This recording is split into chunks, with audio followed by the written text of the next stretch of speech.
warahmatullahi wabarakatuh. Saya bantu sedikit jawaban tadi terkait masalah ya latif yang 129.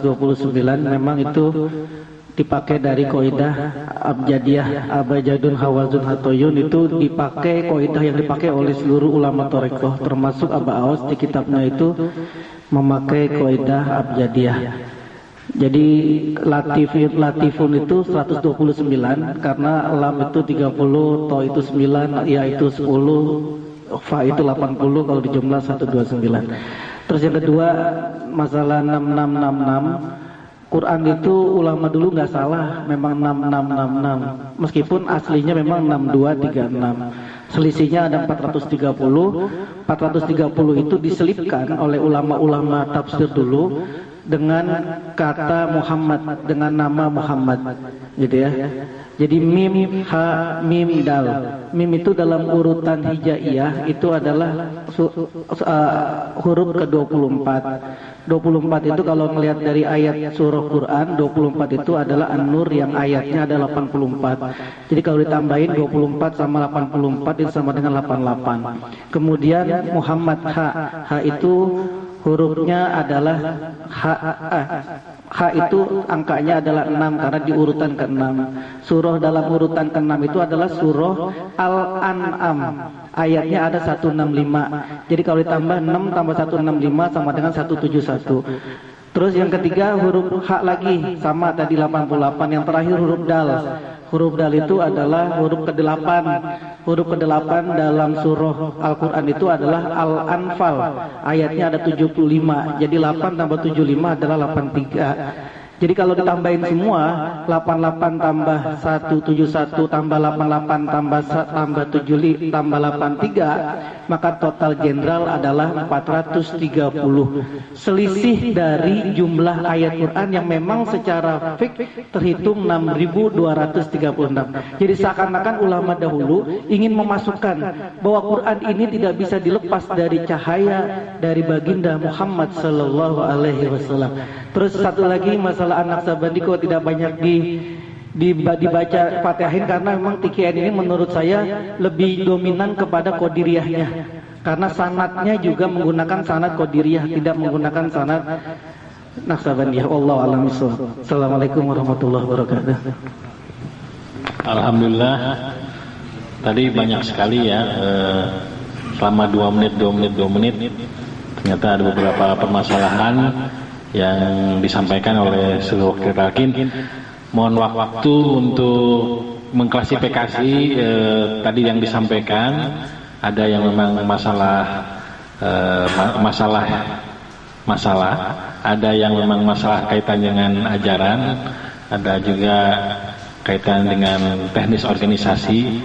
Nanti saya minta waktu sudah ditulis dan diklasifikasi. Yang beberapa masalah yang nanti akan di cross check ada jawabannya di buku Pengersabah. Ya mohon langsung dibaca aja buku yang 165 Al-Masul. Tapi yang tidak ada ya mungkin nanti kita cari tahu bagaimana solusi penyelesaiannya atau jawabannya. Yang paling urgen sekali yang ingin disampaikan amanat dari pengarsa Guru Mursyid adalah talqin melalui handphone. Saya merasa kebebanan amanat karena menerima SMS terakhir dari beliau.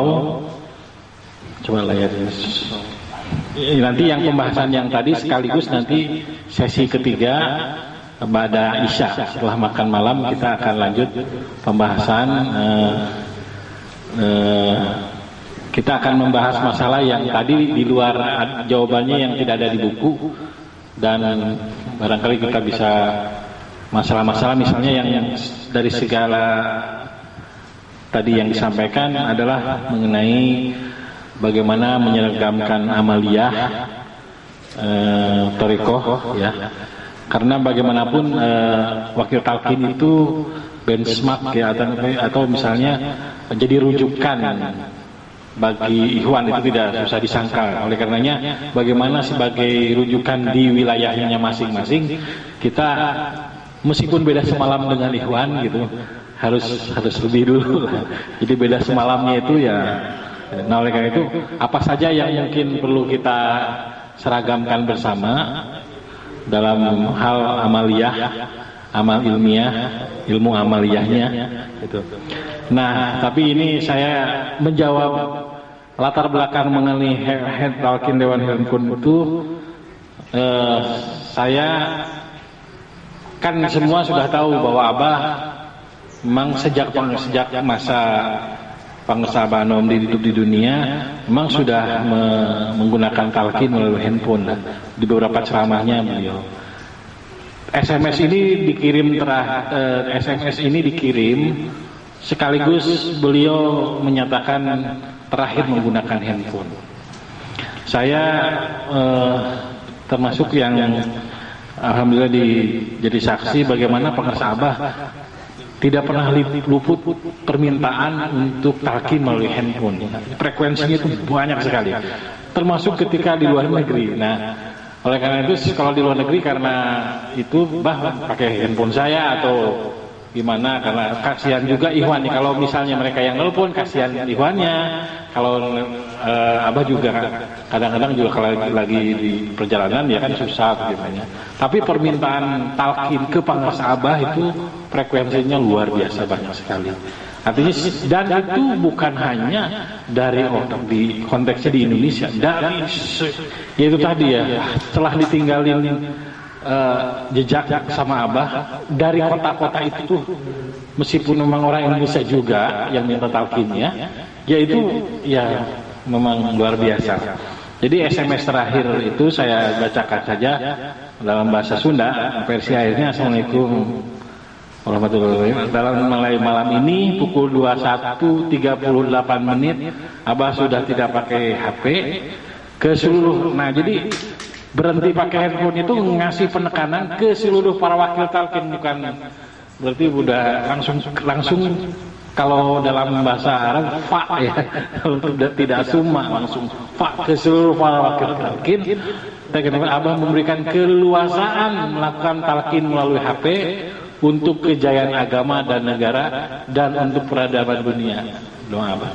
Saya langsung buru-buru jawab karena mudah-mudahan beliau menjawab lagi dan menjawab ya, siapa saya akan sosialisasikan ke seluruh wakil talqin.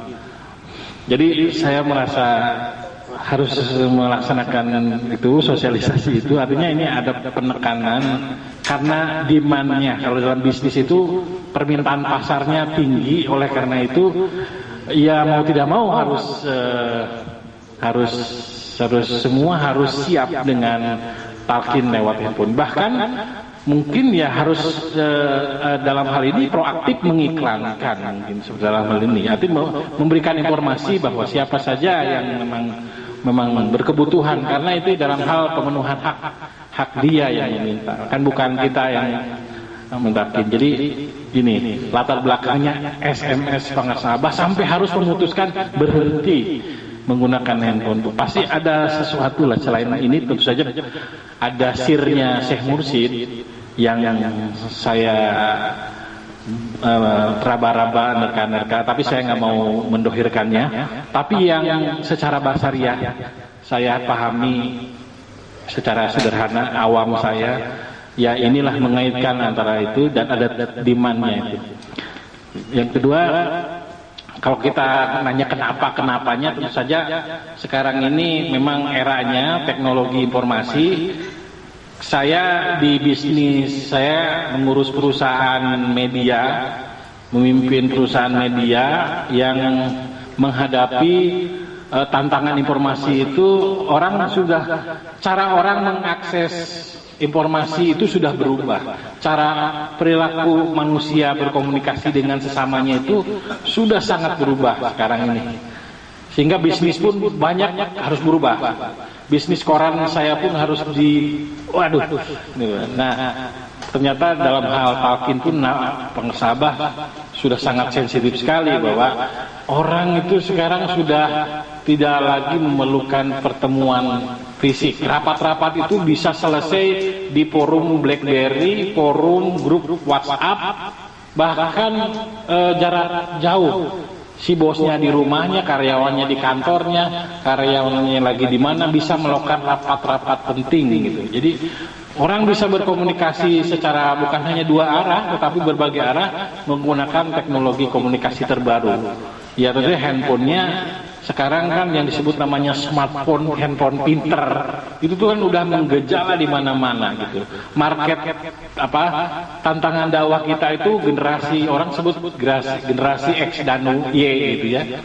Yang orang itu sudah sangat akrab dengan bukan handphone ya. Bahkan dulu handphone itu ya sejak Abah kaos dulu saja, Abah sudah lebih maju dari wakil talqin yang lain dulu. Beliau pakai handphone, itu yang teknologi tertinggi. Kalau sekarang kan bukan hanya mendengarkan audionya, tetapi sudah bisa dengan layarnya. Jadi orang bertelepon itu sudah bisa berhadap-hadapan gitu. Jadi message-nya itu saya menangkap bukan dengan HP-nya, tapi dengan teknologi komunikasi terbaru. Nah, mungkin saya akan kasih tayangkan, bahkan Abah sudah melakukannya, melakukan talqin dzikir kepada ikhwan di Hong Kong menggunakan Line. Sayang saya waktu itu tidak memvideo pengarsa Abah lagi mental. Jadi pengarsa Abah di Sinarasa duduk, Jaksa Reda yang menyetelkan ininya. Nah, ini teknologi lain ini mungkin sebagian sudah menggunakannya. Jadi di handphone, smartphone itu ada fitur namanya Line gitu, ngedownload gitu. Dan ini gratis, bebas pulsa. Jadi orang pengarsa Abah di Sinarasa, terus ikhwan yang di Hong Kong yang mau ditalqin itu bisa melihat pengarsa Abah melakukan talqin. Jadi bisa berhadapan-hadapan. Nah yang sebelah kanan contohnya pengarsa Abah ya, contohnya yang itu lagi. Jadi suara dan wajahnya bisa. Nah ini contoh teknologi lain. Ada lagi teknologi kedua, Skype. Ini yang di rumah nih. Jadi betapa talqin itu bisa pakai teknologi ini. Kalau pengarsa Abah dulu ya handphone cuman suara aja dengarkan, orang nggak bisa lagi ngebimbingin gitu ya. Tapi kalau kitanya sudah bisa melek teknologi, dan itu tantangan menurut saya, tantangan wakil talqin ya memang agak modal. Ulah handphone Cina, maksudnya handphonenya kudu Samsung gitu. Jadi kalau mentalqin itu kayak Akbar ya, jadi benar-benar bisa paripurna ngebimbing itu, karena berhadap-hadapan begini. Jadi ikhwan yang ditalqin di sana, ini di rumah gitu. Nah, memang kata pengarsa Abah kalau talqin kayak gini ruginya tidak ada amplop kan ya, tidak ada, tapi boleh ditransfer katanya gitu. Nah jadi inilah contohnya orang berkomunikasi dengan Skype gitu ya, teknologi Skype gitu. Apakah perlu training Skype buat para wakil talqin ini ya? Tapi ini ya memang abad 21 gitu loh, era teknologi gitu. Karena Syekh Mursyid kita sudah mencontohkan pada masa itu menggunakan teknologi tertinggi, handphone gitu loh, dengan suara saja. Nah sekarang sudah ada audio visual, ya suaranya, ya gambarnya gitu loh. Jadi saya kira message-nya HP dari Abah itu bukan tekstual HP, tapi sudah harus pakai perangkat teknologi terbaru. ada handphone Cina juga ada, cuman suka gitu tiba-tiba. Tapi kalau pulsanya banyak sih gitu. Enggak itu. Nah tapi menutup sosialisasi mengenai teknologi menggunakan talqin melalui teknologi komunikasi mutakhir, saya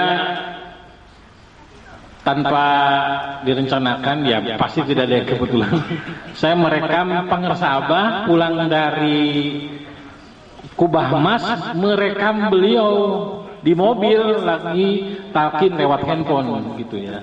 Nah, waktunya cuma 9 menit. Mau ditonton ya, tapi nanti dibagi sih CD-nya. Tapi inilah, dan Abah Anom tuh kalau nalkin dia kayak begini. Jadi benar-benar ngopi segala-galanya. Ini pengersa Abah lagi mentalkin siapa, saya nggak tahu. Dan saya rekam melalui handphone. Maka disimak.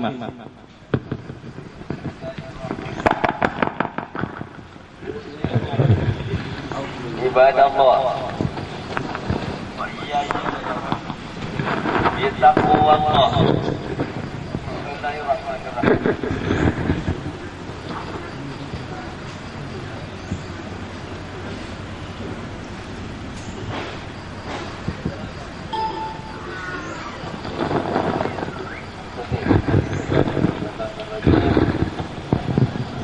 Bismillahirrahmanirrahim. Usikum ibadallah wa iyaya bittaqwallah. Bismillahirrahmanirrahim. Allahumma iftah li bi futuhil arifin. Bismillahirrahmanirrahim. Alhamdulillah wassalatu wassalamu ala al-habibil aliyil azim Sayyidina Muhammadin al-hadi ila siratil mustaqim. Astaghfirullah ghafurar rahim. Allahumma salli ala Sayyidina Muhammadin wa ala alihi wa sahbihi wa sallim.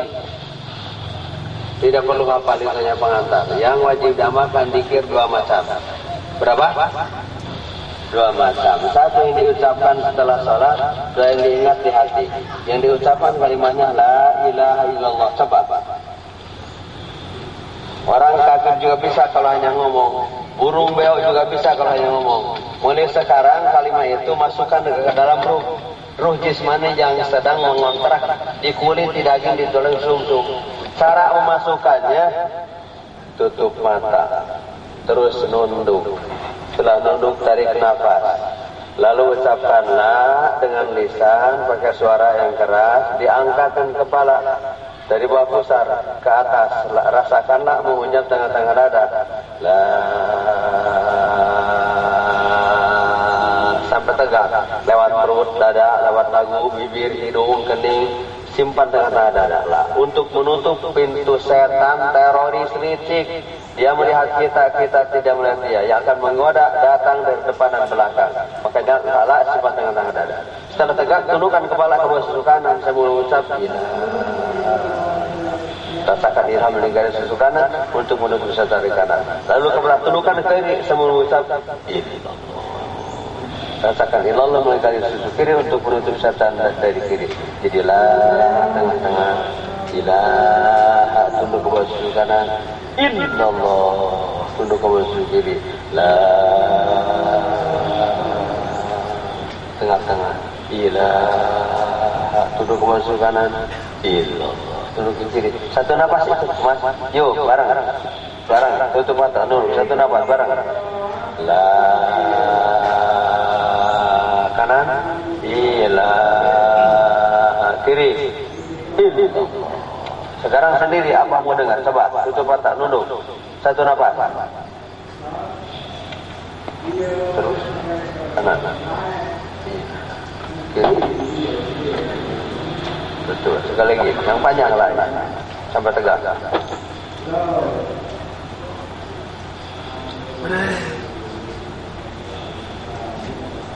Sekali lagi, Nabi juga 3 kali dikasih oleh Jibril.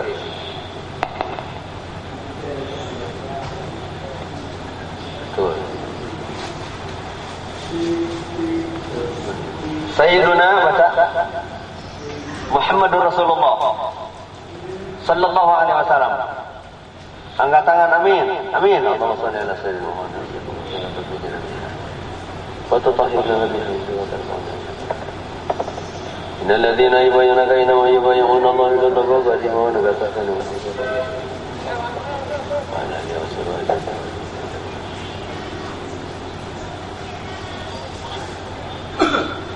Al-Fatihah.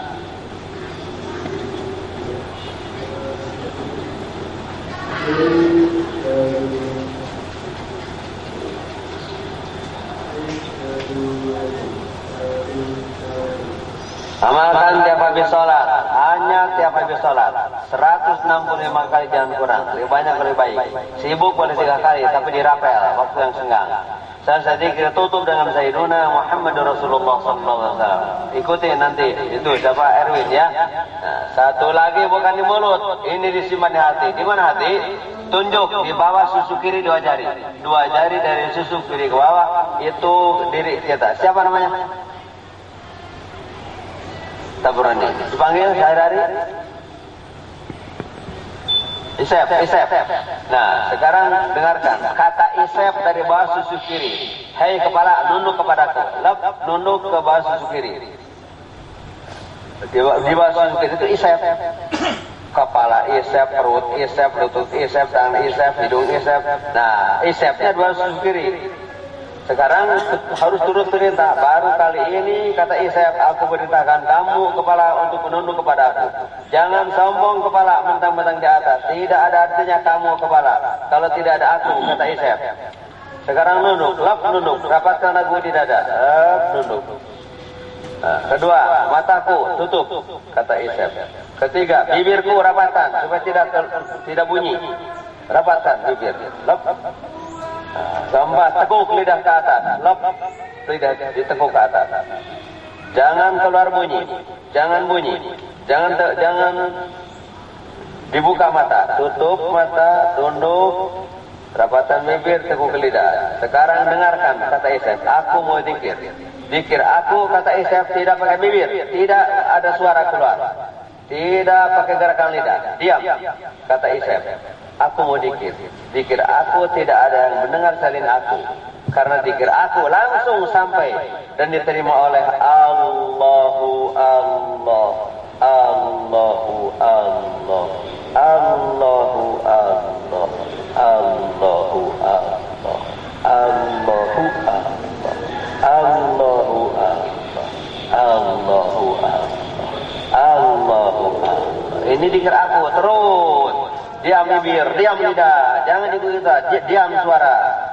Dengarkan aku zikir. Allahu Allah, Allahu Allah, Allahu Allah. Inilah zikir aku, kata Isep. Zikir aku langsung sampai diterima oleh Allahu Allah, Allahu Allah, Allahu Allah. Segala gerakan ibadah, segala ucapan ibadah ada batasnya. Aku tidak dibatas oleh apapun dan tidak terhalang oleh siapapun. Karena aku selalu bersama Allahu Allah, Allahu Allah, Allahu Allah. Gerakan syahadatku tidak sampai Allahu Allah. Gerakan salatku tidak sampai Allahu Allah. Zakatku, puasaku, hajiku tidak sampai kepada Allahu Allah, Allahu Allah. Kecuali kalau akunya bersama Allahu Allah, Allahu Allah, Allahu Allah. Allahnya 2 kali dengan aku, hunya sekali di tengah. Allahu Allah, Allahu Allah.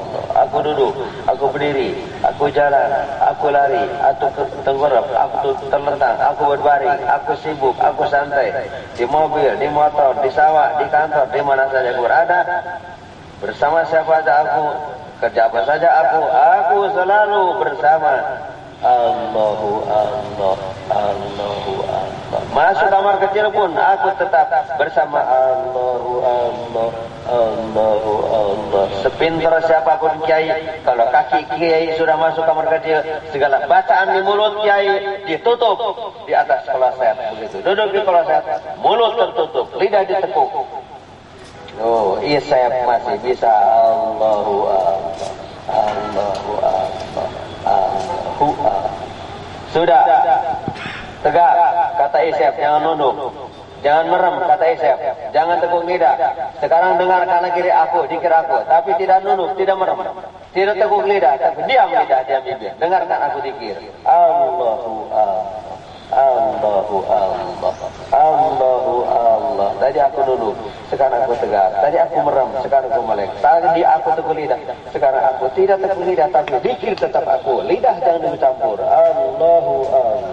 Allahu Allah. Allahu Allah. Sudah, coba abah mau dengar apa di hati barusan di Isep.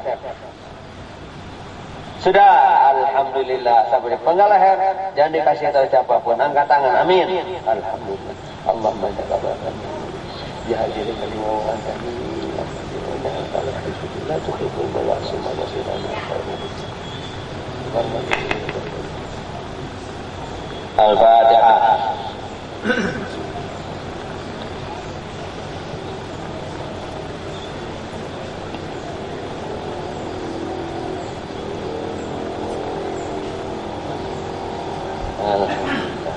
Kalau la ilaha illallah hanya diamalkan setelah salat. Kalau yang barusan setiap saat.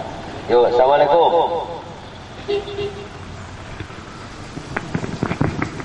Alhamdulillah.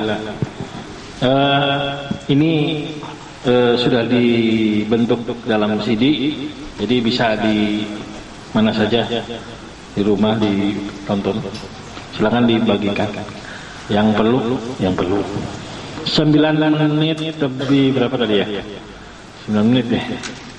Jadi pulsa yang ditargetin paling susah.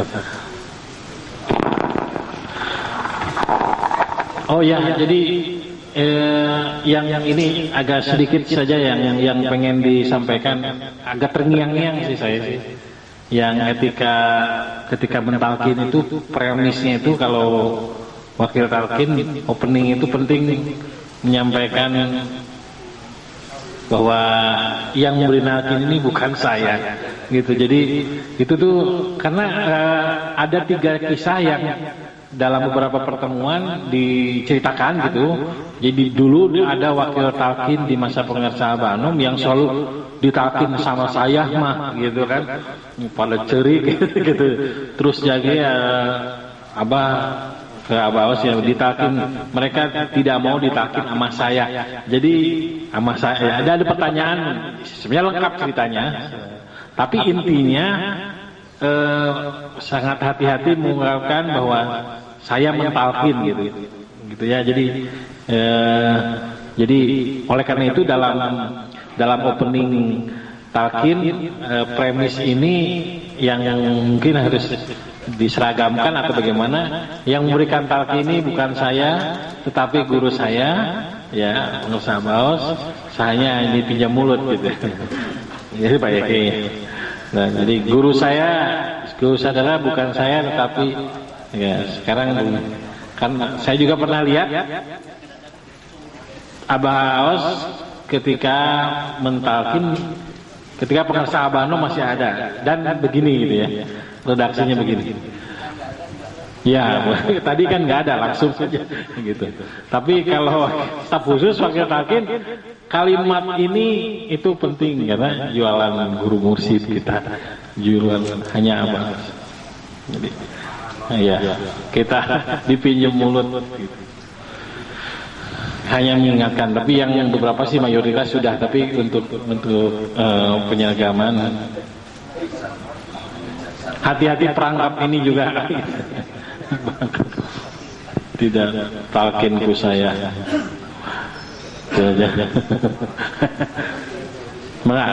Begitu persiapan maghrib untuk maghrib di aula semua maghribnya. Silakan mau ke kamar mandi dulu. Nanti kita lanjut lagi sesi ketiga dengan nanti boleh nanti. Di sana lagi mungkin ya. Sana lagi ya, di kelas lagi. Ya. Sekian, Assalamualaikum warahmatullahi wabarakatuh.